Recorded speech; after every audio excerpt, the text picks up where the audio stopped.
Bella, selamat malam. Perkenalkan, nama saya John Kevin Bob Dewi dengan NIM 320313108 dari kelas E jurusan Pendidikan Geografi tahun 2020 Universitas Negeri Medan. Di video kali ini saya akan menjelaskan tentang penginderaan jauh non fotografik sistem termal. Sebelumnya saya berterima kasih kepada Bapak dosen pengampu, yaitu Bapak Dr. Andes Ali Nurman MSI dan Bapak Muhammad Taufik Ramadi MSc. Bella, langsung saja kita mulai penjelasannya. Yang pertama itu penginderaan jauh non fotografik sistem termal. Penginderaan jauh non fotografik sistem termal adalah penginderaan jauh yang memanfaatkan pancaran suhu suatu benda. Semua benda memancarkan panas yang disebabkan oleh gerak acak partikelnya.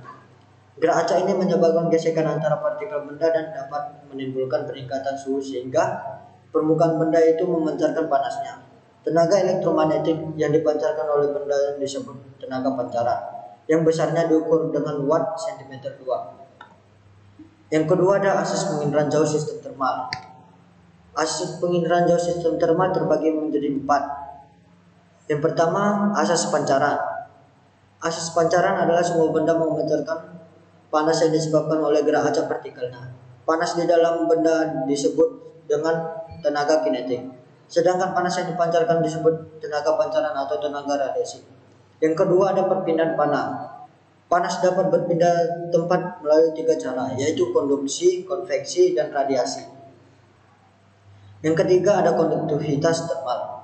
Tingkat penerusan panas melalui suatu benda yang diukur dengan kali cm². Sebagai contoh, batuan bukan konduktor yang baik, tetapi lebih baik dari logam. Yang kedua contohnya yaitu daerah kota merupakan konduktor yang baik dari daerah desa. Yang keempat ada kapasitas termal, yaitu kemampuan benda untuk menyimpan panas. Hal ini perlu dibedakan dengan suhu. Untuk penjelasannya dengan membandingkan benda berupa 3 bola berukuran sama dengan suhu yang sama, yaitu riol, limestone, dan sandstone.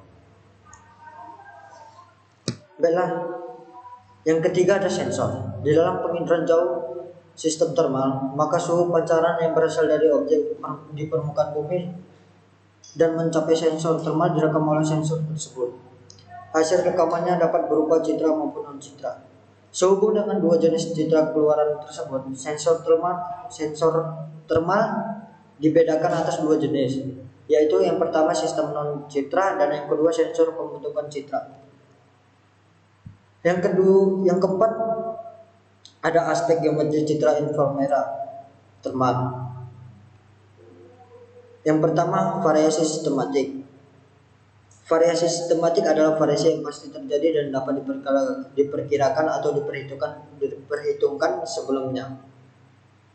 Variasi sistematik meliputi yang pertama ada variasi skala tangensial, dan yang kedua ada variasi ukuran sel resolusi, yang ketiga ada pergerakan relatif satu arah. Sedangkan variasi acak merupakan variasi yang tidak dapat diperhitungkan sebelumnya dan belum pasti terjadi. Variasi acak meliputi distorsi oleh kedudukan pesawat terbang. Yang kedua gangguan elektronik. Yang ketiga gangguan atmosfer. Yang keempat efek perekaman. Selanjutnya ada keunggulan dan kelemahan citra inframerah termal. Yang pertama ada keunggulan. Keunggulan yang pertama di sini perekaman tenaga termal dapat dilakukan pada siang hari dan maupun malam hari. Yang kedua dapat merekam wujud tak nampak oleh mata sehingga menjadi gambaran yang cukup jelas. Yang ketiga keluarnya dapat berupa data non citra, citra, dan data digital. Selanjutnya ada kelemahan. Kelemahan dari citra inframerah termal yaitu yang pertama aspek geometri yang penyimpanannya lebih besar dari penyimpanan pada foto udara. Yang kedua sifat termal yang lebih rumit dari sifat pantulan optiknya. Baiklah, sekianlah penjelasan saya tentang penginderaan jauh non fotografik sistem termal.